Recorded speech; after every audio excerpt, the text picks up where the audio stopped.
কৃষিপ্রিয় ভাই বোনেরা আসসালামু আলাইকুম। সকলে কেমন আছেন? কাছে কিংবা দূরে, গ্রাম কিংবা শহরে, দেশ অথবা দেশের বাইরে, যা যেখান থেকে আমার এই প্রতিবেদন দেখছেন, সকলকে আন্তরিক প্রীতি শুভেচ্ছা এবং অভিনন্দন জানিয়ে শুরু করছি রেহান এগ্রো ফার্ম নিবেদিত কৃষি বিষয়ক প্রামাণ্য অনুষ্ঠান প্রান্ত কৃষি। দর্শক, আমরা চলে আসলাম গাজীপুর জেলার কালিয়াকৈর উপজেলার গাবচালা গ্রামে, যে গ্রামে একজন উদ্যোক্তা সুন্দর এবং ছোট পরিসরে একটি ফার্ম গড়ে তুলেছেন। আমরা দেখাবো এই ফার্মটি আপনাদেরকে। দর্শক, ভিডিও শুরু থেকে শেষ পর্যন্ত দেখবেন, টেনে টেনে দেখবেন না, তাহলে কিছু বুঝতে পারবেন না। দর্শক, আপনারা যদি আমার চ্যানেলে নতুন দর্শক হন, তাহলে অবশ্যই চ্যানেলটি সাবস্ক্রাইব করুন, যেন এই ধরনের ভিডিও সর্বপ্রথম অর্থাৎ সবার আগে যেন আপনি পেতে পারেন। দর্শক, আর দেরি না করে শুরু করা যাক আজকের প্রতিবেদন। দর্শক, আমরা কথা বলবো এই ফার্মের যে শতাধিকারী আছে তার সাথে, যদিও উনি একজন মহিলা মানুষ, তার সাথে ওনার সাথে কথা বলবো, আসলে ফার্ম সম্বন্ধে জানবো, উনি কিভাবে শুরু করছেন এবং কত দুধ দেয়, এখানে কি কি জাতের গরু আছে এবং উনি গরু বিক্রি করে কিনা সবকিছু আপনাদেরকে জানাবো। আমার সঙ্গে থাকুন। আসসালামু আলাইকুম। চাচি, ফার্মটি কতদিন যাবত শুরু করছেন? মেলা বছর তারপরও কত বছর?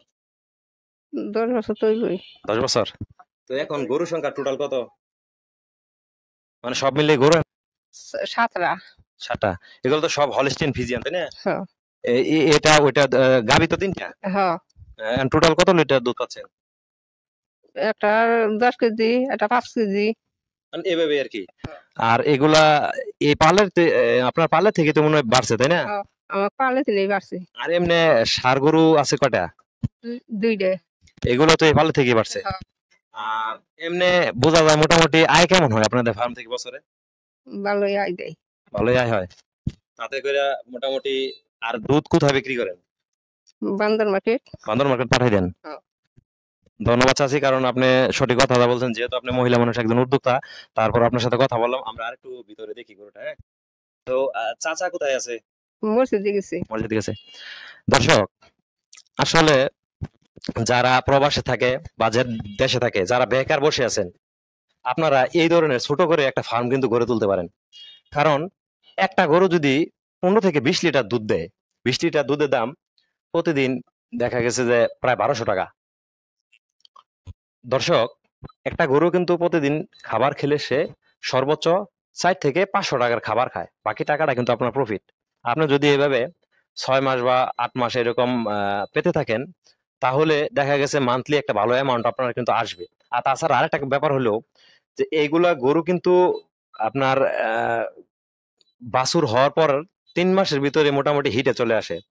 আর এই ধরনের গরু, বিশেষ করে হলস্টিয়ান ফিজিয়ান যে গরুগুলো আছে, এগুলো কিন্তু সব ধরনের খাবার খায়, অর্থাৎ ঘাস, যে কোনো ঘাস কিন্তু এরা খায়। আর যারা নতুন করে শুরু করবেন, তারা এরকম ছোট করে, এখানে তো গরুর সংখ্যা 5-7টা আছে, এরকম 4-5টা দিয়ে শুরু করতে পারেন। তাহলে হবে কি, আপনার খামারে কখনো লসের সম্মুখীন হবেন না। প্রথমে যদি আপনি 20 লাখ 30 লাখ টাকা খরচ করে ফার্ম করেন, তাহলে আপনি লসের সম্মুখীন হতে পারেন। কারণ 3টা গরু নিয়ে শুরু করেন, ওখান থেকে আস্তে আস্তে বৃদ্ধি করেন, ওখান থেকে বছরে প্রফিট করেন, তাহলে আপনি একজন সফল খামার হিসেবে গড়ে তুলতে পারবেন নিজেকে।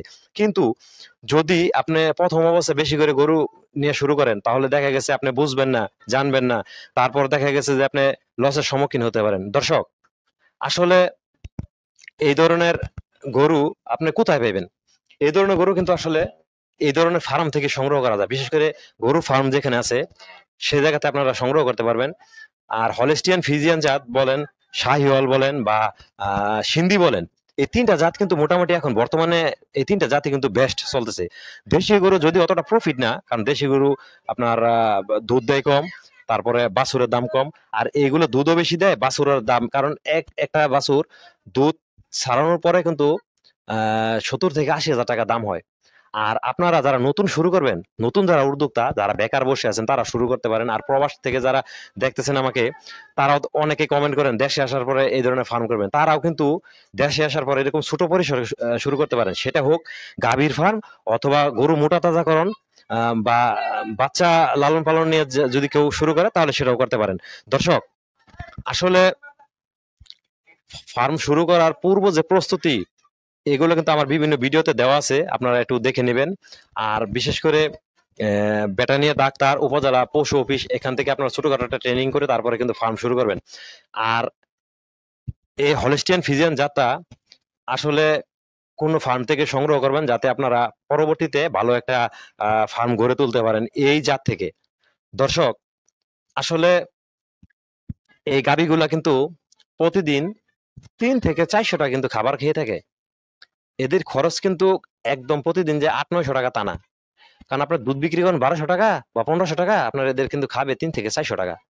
তাতে মোটামুটি ভালো একটা প্রফিট আসবে। আর যারা নতুন করে শুরু করবেন তারা তো আসলে সবকিছু জানেন না, ঘাস রোপণ করে নেবেন প্রথমত, দ্বিতীয়ত ভালো একটা জাত নির্বাচন করবেন, তৃতীয়ত ভালো একটা শেড করবেন পূর্ব এবং পশ্চিম দিকে মুখ করে। তারপর একটা ছোটখাটো ট্রেনিং ট্রেনিং করবেন, এরপরে আপনি ভালো একটা জাত নির্বাচন করে ফার্ম শুরু করবেন। আর আরেকটা ব্যাপার সবসময় খেয়াল রাখবেন যে দুধ দহন এবং বাজারজাতকরণ, এই দুইটা কিন্তু আপনার কন্ট্রোলে রাখতে হবে। তাহলে আপনি যদি দুধ ভালোভাবে বিক্রি করতে পারেন, বাজারটা ভালো পান, তাহলে কিন্তু আপনি লাভবান হতে পারবেন। আর যদি দুধ সস্তায় বিক্রি করেন, তখন দেখা গেছে অনেকটা প্রবলেম হয়ে যায় খামারের জন্য। আর বছরে এই দুধ বিক্রি টাকায় কিন্তু গরুর খাবারের টাকা সমান সমান। তার মানে প্রফিট কোথায়? প্রফিট একটাই, বছরে যে একটা বাছুর থাকে 8 থেকে 9 মাসের যে বাছুরটা, এই বাছুরটা কিন্তু 70 থেকে 80 হাজার টাকা দাম হয়, বিশেষ করে হলিস্টিয়ান ফিজিয়ান বা শাহিওয়াল বলেন, এটাই কিন্তু প্রফিট। অনেকেই বলে খামার করলে শুধু লস আর লস, আবার লাভ, শুধু লাভ না, লস লাভ দুইটা সমন্বয়ই হয়। আপনারা যদি ডিসিপ্লিন মেনটেন করেন তাহলে অবশ্যই এখান থেকে প্রফিট করা সম্ভব। আর যদি ডিসিপ্লিন মেনটেন না করেন তাহলে প্রফিট করা সম্ভব না। দর্শক, আমি আর একটু ঘুরেই দেখাবো, আপনারা আমার সঙ্গে থাকুন। দর্শক, আমি এই যে ষাঁড়টি দেখাচ্ছি, এটা কিন্তু বেশ বড় একটা ষাঁড়, 1 বছর বয়স হয়ে গেছে, এটা এখনো দাঁতে আসে নাই। এই গরুটা একেবারে সর্বনিম্ন দাম হলে 1 লক্ষ টাকা দাম হবে। কারণ এই গরুটা যদি একটা বছর লালন পালন করা যায়, আরো এই ষাঁড়টা দেখা গেছে এই ষাঁড়টা 2.5 থেকে 3 লক্ষ টাকা কিন্তু এই ষাঁড়টার দাম হবে। অতএব খামার করার সময় একটা জিনিস চিন্তা করবেন যে আমি কি ভালো একটা জাত নির্বাচন করতে পারলাম কিনা, সঠিক একটা দাম দিয়ে আমি একটা গরু কিনতে পারলাম কিনা, আমি সেটা ভালো করতে পারলাম কিনা, আমার কোনো ট্রেনিং এর প্রয়োজন আছে কিনা, এইগুলা মাথায় রেখে তারপর ফার্ম করেন। দর্শক, আজ এই পর্যন্তই। দেখা হবে নতুন কোনো ভিডিও নিয়ে। সেই পর্যন্ত সকলে সুস্থ থাকুন, ভালো থাকুন, নিরাপদে থাকুন। আল্লাহ হাফেজ।